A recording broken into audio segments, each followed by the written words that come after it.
Honorable Dorcas Odor, the Honorable Cabinet Secretary present, the Head of Public Service, Mr. Felix Koskei, Honorable Governor of Nakuru, Susan Kihika, Honorable County Governor of Uasin Gishu, Honorable Jonathan B., the EACC Chair, Chief Registrar of the Judiciary, invited guests, colleagues from the EACC, and other distinguished guests, good afternoon.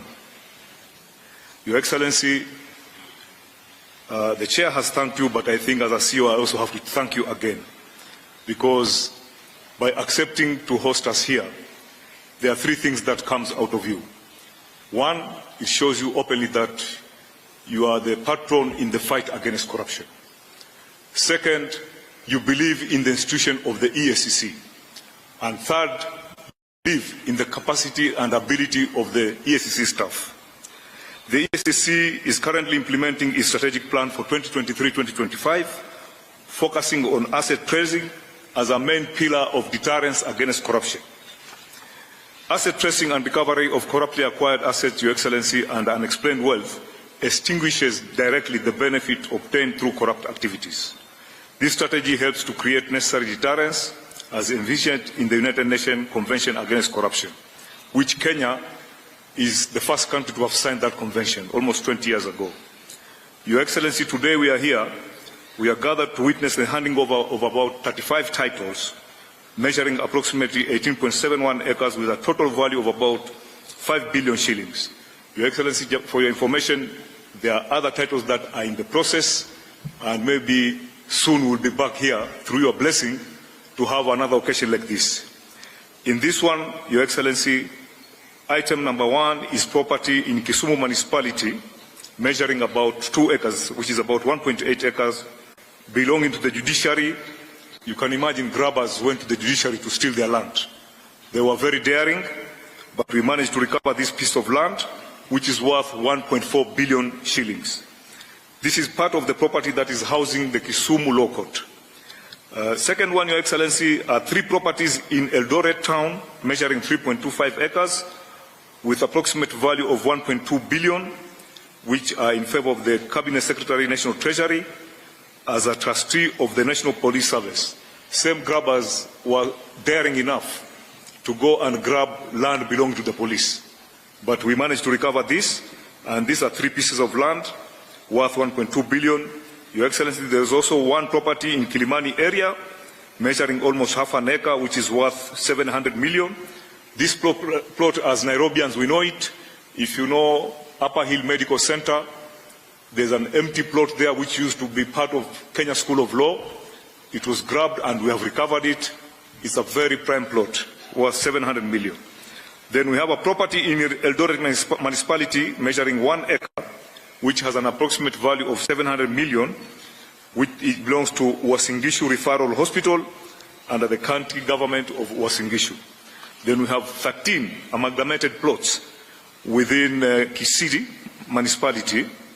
We have 13 properties measuring a total of 8.0 acres, 06 acres, valued at 300 million, which belongs to the State Department of Housing and Urban Development. The 4 properties in Bungoma, 2 properties are in Kakamega, 3 properties are in Kisii. Then we have 1 property in Kabarnet, 1 property in Nakuru municipality, and 2 properties in Kitale. 15 parcels of lands belonging to the county government of Kisii, measuring, about 3.41 acres, and the approximate value is 135 million. I will stop here a little bit, Your Excellency. People have viewed EACC as anti-governance, that we are just after hunting governance. We are not hunting governors, we work with governors. This recovery was done because the governor then of Kisii walked into our office and officially complained that some pieces of land have been grabbed, and we assisted. So we are telling governors to go and tell your colleagues, if you have land that you think has been grabbed and you want to come to EACC, we'll make sure there's no media coverage, because the media sometimes, when they see a governor at EACC, they conclude there's something bad. Sometimes you may be having something good for the country. Then we have 1 property in Nakuru municipality, belonging to the county government of Nakuru, measuring about half an acre, which is worth about 100 million. Your Excellency, in addition to the recovered immovable properties, the Commission also recovered cash assets totaling 511,365,927 belonging to various organizations. EACC recovered 361,395,356 and remitted to the National Treasury Consolidated Account Fund. The money was recovered from individuals who had irregularly acquired public properties. And the second one is that 79,292 shillings for the Kenya Ports Authority Retirement Benefits Scheme. The money was recovered from a law firm. We didn't want to mention the law firm because we know legal fraternity sometimes can be very sensitive. We don't want to damage somebody's image or whatever. Then we have recovered 70,677,700 shillings for Kenya Medical Research Institute, that is KEMRI Retirement Benefit Scheme. This money was recovered from an individual after a civil process. Your Excellency, as we conclude, I wish to humbly mention to the Commission that the Commission has put in place effective measures for prudent utilization of resources allocated to its operation. However, more can be done. The Commission is faced with quite a number of challenges, among them inadequate resources, and the Chairman has talked about it. Your Excellency, we have an established, approved workforce of 1,508 staff. In the last 6 years, we have just been staggering at half of that level. We have 780 staff, and we believe that the CS Treasury is here.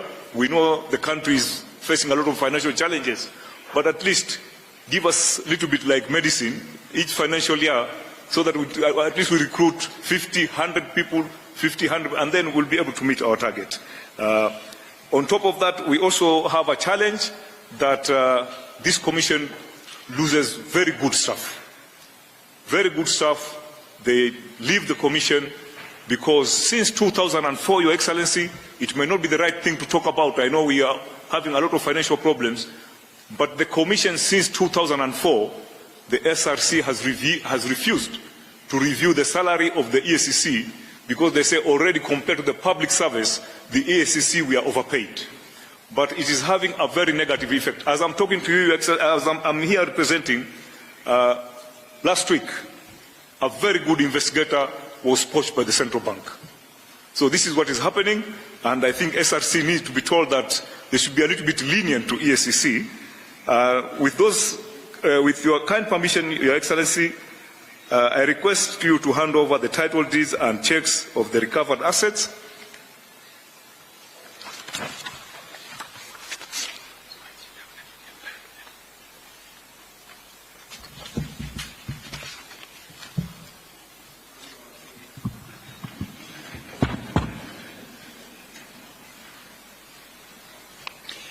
Your Excellency, sir, with your kind indulgence and gracious permission, permit me now to invite the Chief Executive Officer of the EACC, accompanied by the Chair, to facilitate the handover.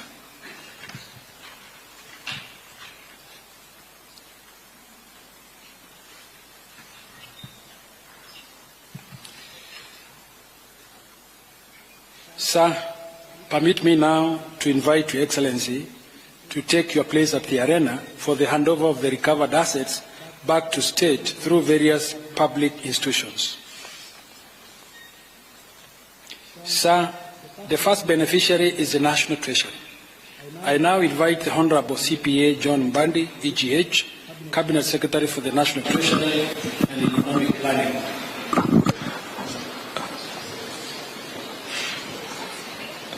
Your Excellency, this title is for specifically judiciary, but all government titles are under the Treasury Secretary. Yes. So maybe, may I request to have the registrar of... Yes. They all go under his custody, sir. Very good. Yes. John, and Chief Registrar. Yeah. Now you have back your title.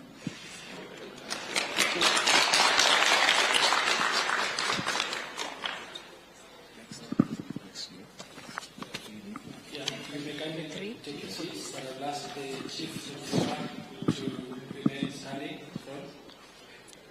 Your Excellency. Your Excellency, sir, the next beneficiary is the State Law Office. Permit me now, sir, to invite Honorable Casco Road, EDS. Your Excellency, this is the plot at Kilimani, next to Upper Hill Medical Center. Okay. AG. Thank you, sir. You have some land there now. Thank you very much.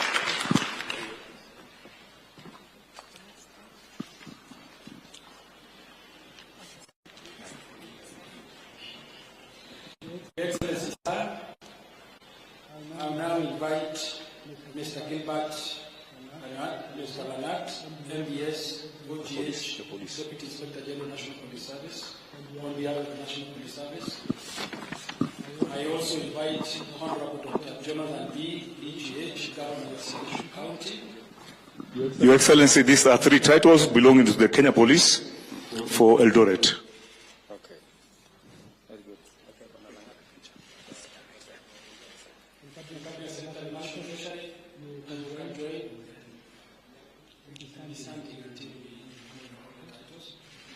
now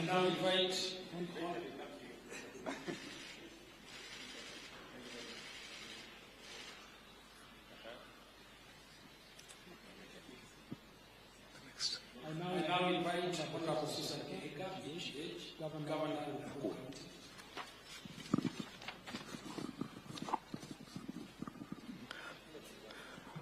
Your Excellency, this is a plot within Nakuru town, which belongs to the county government. Oh, the county government? Yes.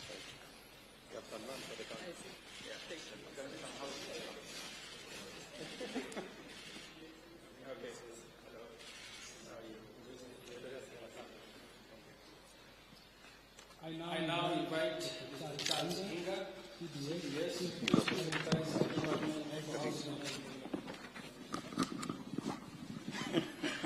Your Excellency, these are 13 titles for different places within the country that belongs to the national housing.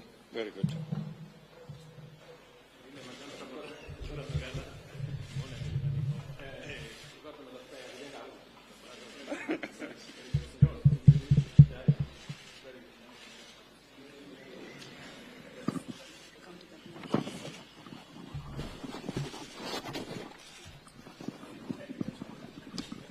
I now invite Mr. Samson Kiwagusi, OGW, Principal Secretary of the National Treasury. Easy. I can see.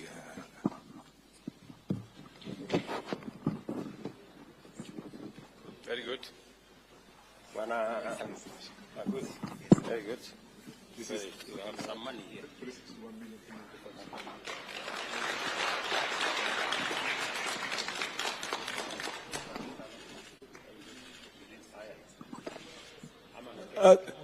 Just a minute.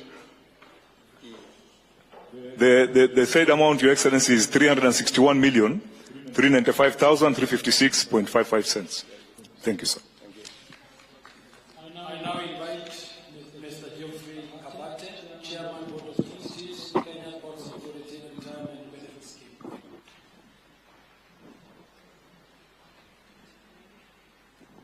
Okay. Your Excellency, this is 79,292,871.25 cents.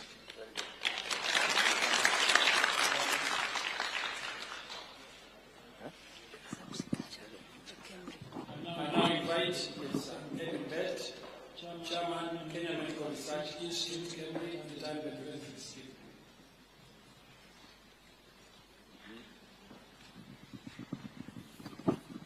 Your Excellency, this one is 70,677,700 shillings.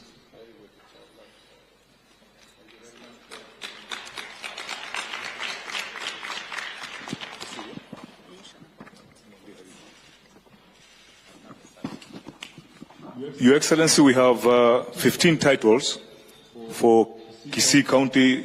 The governor has apologized. He was not able to attend, and we shall pass them to the Kisii County. These are 15 parcels of land. Treasurer. This is county.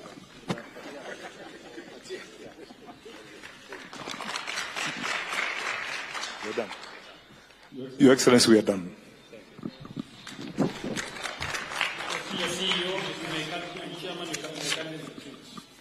It is now my distinguished honor and high privilege to invite you, sir, to deliver your keynote address as we mark this monumental milestone in the war against corruption. I thank you, Your Excellency.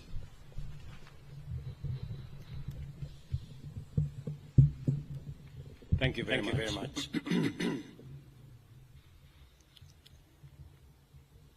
Ladies and gentlemen, welcome to you all as we witness the handover of assets that were corruptly acquired, now being returned to public entities and county governments.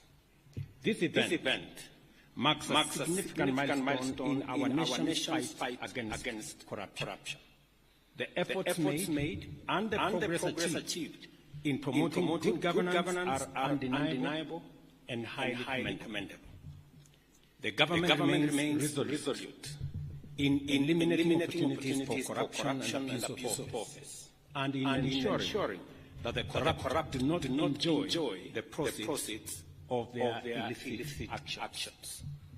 I recognize that good governance is a key factor in the success of the bottom-up economic transformation agenda. Governance is crucial for fostering an environment conducive to socio-economic transformation. To realize our aspirations, we must all strengthen our commitment to the rule of law, enhance access to justice, promote national values and principles of governance, and protect fundamental rights and freedoms. Enforcing zero tolerance to corruption is essential for the attainment of all these goals. To achieve this, the government is committed to further strengthen our anti-corruption institutional framework. In this regard, the enhanced implementation of the National Ethics and Anti-Corruption Policy, Sessional Paper number 2 of 2018, is critical. Our aim is to significantly reduce the severity of corruption and the prevalence of unethical practices by providing a comprehensive framework to promote integrity and combat corruption in a sustainable manner. And that is why I believe in building the institutional capacity of EACC to forestall corruption before it happens and to deal with the challenges of corruption in a manner that is a whole of institution approach. I acknowledge the notable milestones achieved by the EACC in the fight against corruption, particularly through the recovery of corruptly acquired assets and unexplained wealth. Such successes play a vital role in deterring corruption by demonstrating that in the end, corruption is not worth the trouble, as the corrupt ultimately lose everything they have taken from the people. I therefore commend the EACC for recovering assets valued at approximately 28 billion over the last 5 years, including both cash, movable and immovable assets. The EACC has also effectively intervened to prevent the loss of public funds amounting to an estimated 41 billion by deploying various strategies to disrupt corrupt networks. Additionally, I am encouraged that the EACC is pursuing the forfeiture of unexplained wealth valued at Kenya shillings 59 billion through ongoing court proceedings against individuals whose assets and interests significantly exceed their non-legitimate sources of income. And I want to encourage EACC to expedite and also ask the judiciary to expedite these processes so that public resources and public assets can be recovered.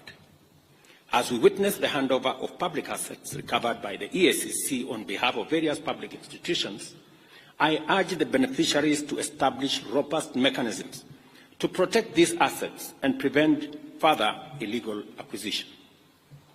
The recovered land is located in various parts of the country, including Nairobi, Kisii, Nakuru, Bungoma, Kakamega, Uasin Gishu, and Kisii counties.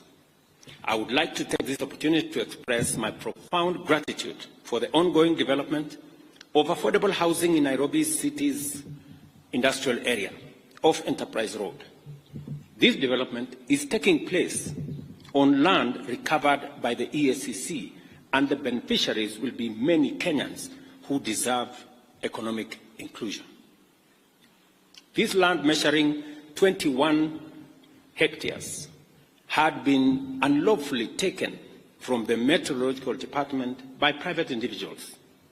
The recovery of such assets reaffirms Kenya's commitment to upholding the Constitution and fulfilling its obligation as a member of the international community under the United Nations Convention Against Corruption. Ladies and gentlemen, corruption is a serious threat to our nation. It undermines service delivery, weakens public policy, compromises the public interest, and erodes our institutions, depriving the government of capacity to secure the country and deliver development. Corruption endangers all of us, both individually and collectively. As I have previously committed, we are working on a series of amendments to present to Parliament aimed at promoting accountable leadership and integrity in governance. Among these is the proposal to the Evidence Act and the Criminal Procedure Code, along with other relevant legislative updates to statutes concerning corruption. These amendments will expedite the investigation and prosecution of corruption and economic crimes, ensuring that such cases are concluded within 6 months. I made this commitment, and the Attorney General is seized with the necessary work that will go into us engaging Parliament on the amendments to achieve this aim. Additionally, we will propose amendments to the Witness Protection Act to revamp the statutory and institutional framework for protecting and incentivizing whistleblowers.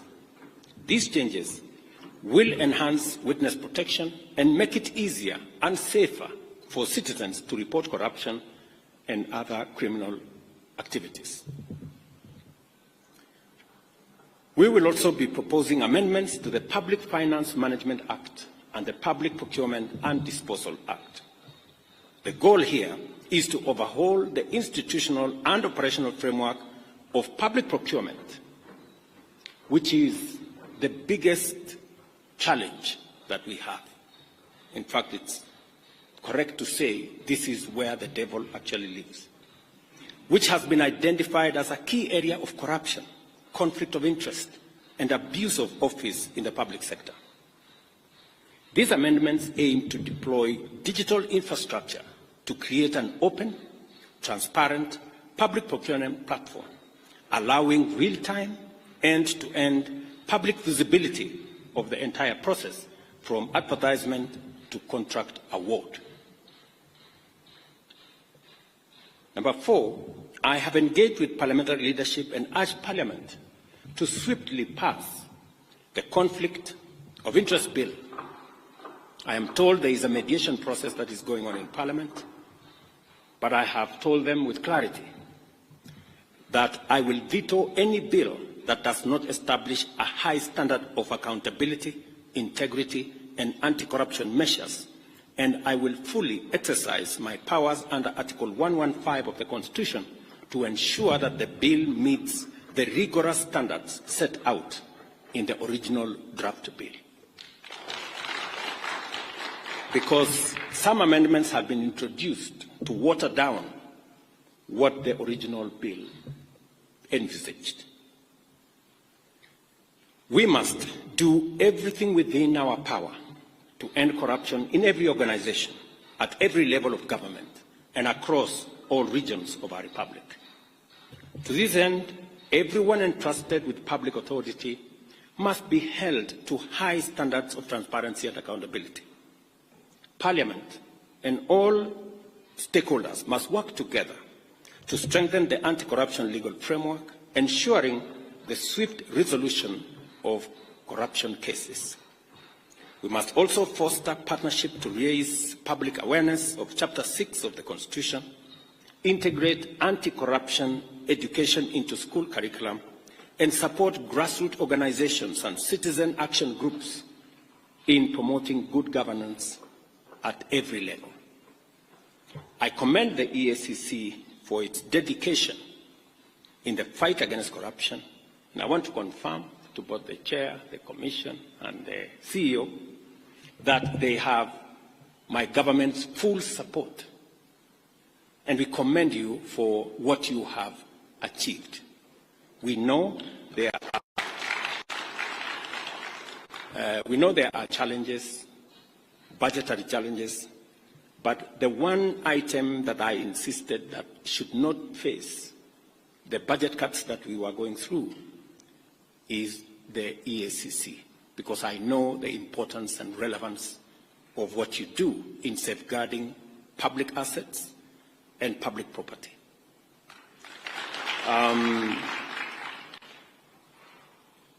On a positive side, the officers that move from EACC to join other government agencies is actually a testimony that you have some of the best, and that is why others come for them. Continue to train high-quality staff, even if you lose some of them to other government agencies, because the fight against corruption must not only be limited to EACC, it must be an exercise of the whole of government, that we manage, deal, and eliminate corruption in its forms, all forms. Let me also assure you that I have heard what the CEO has said passionately about staff at the EACC and what needs to happen. We will continue to look at the frameworks that exist, the salaries and commission is seized with all these matters, and we must continue to respect the salaries commission, because they help us manage the resources that we have within the exigencies of all the requirements that come from all departments. But taking into account what the CEO has said and what EACC is doing in protecting public property, I think it is an engagement worth having with the Salaries Commission. So we will look at the opportunities available, and as we turn around our economy, and I'm very happy with the progress that we have made, we should be able to make additional resources available for EACC to continue the good job that they are doing. I also want to state categorically that the other measures that we have proposed, from the Evidence Act to Witness Protection Act to Public Procurement Act, these are time-bound, and I want to ask the Office of the Attorney General to expedite these pieces of legislation so that we can strengthen our legal framework in the fight against corruption and protect public property. I am a great believer in building these institutions and allowing the institutions to execute their mandate. The chairman here will tell you, who was my pastor before he retired, that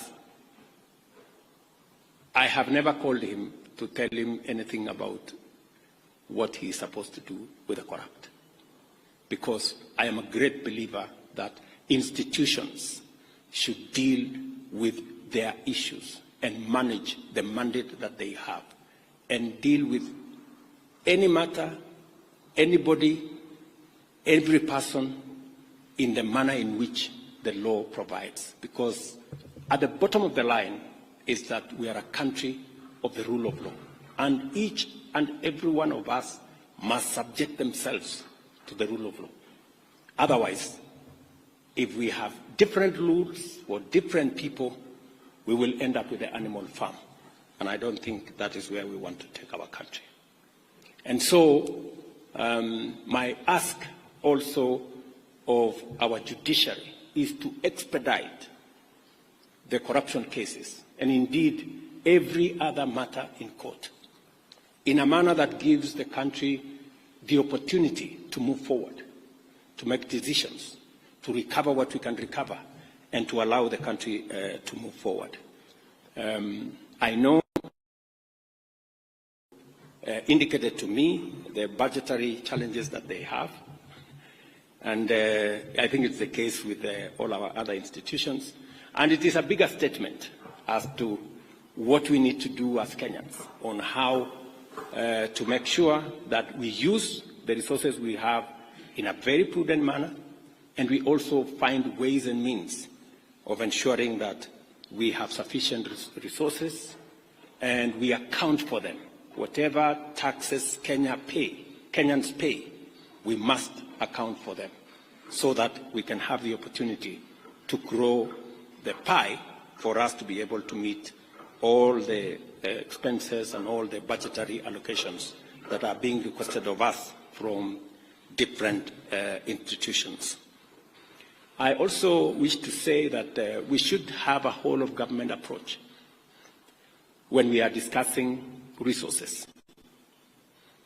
And we must all be alive to the fact that resources are raised.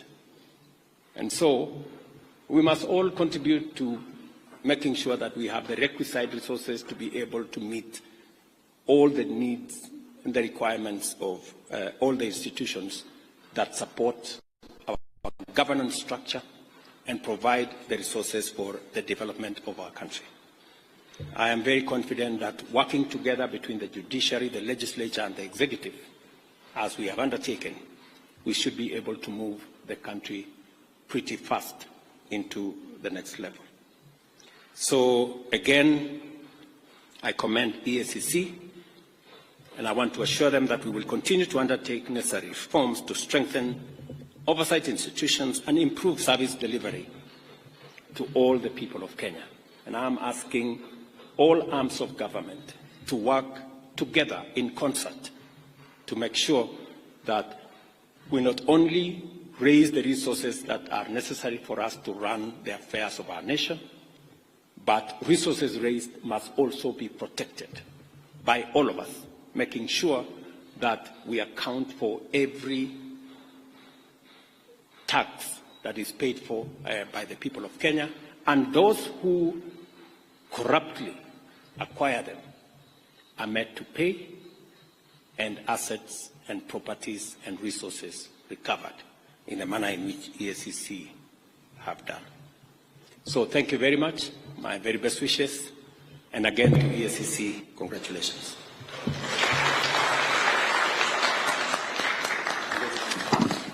Thank you, Your Excellency. There is a handover of a plaque, and at this point I'll invite the CEO and the Chair to hand over the plaque to His Excellency the President. As mentioned by the CEO, as the patron and a champion in fighting corruption, it is a plaque that is indicative of the support you have given as the President of this great nation. Wonderful. May we take our seats, please? Let's kindly take our seats. Your Excellency, with your permission, would like to seek your indulgence for 2 photo opportunities so that we may immortalize this function. And I'll kindly request that the Chair and the CEO please join His Excellency for this photo. And I'll also invite the Commission to come and join in the first photo. The Commission, kindly. Or the Commissioners.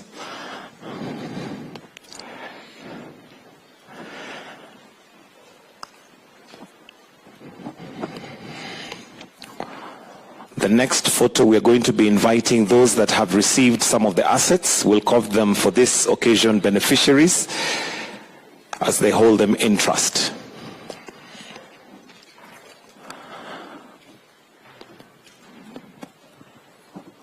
May I now invite, while you still remain there, may I invite all those who've received some of the assets, all those who've received assets, kindly, if you may now join His Excellency.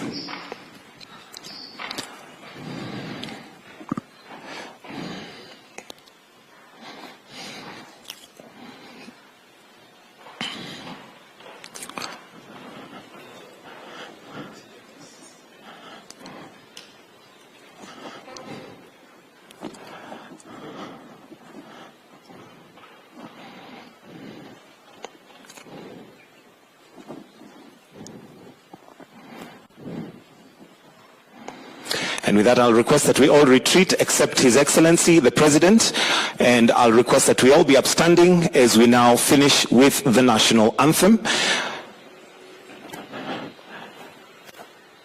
The national anthem.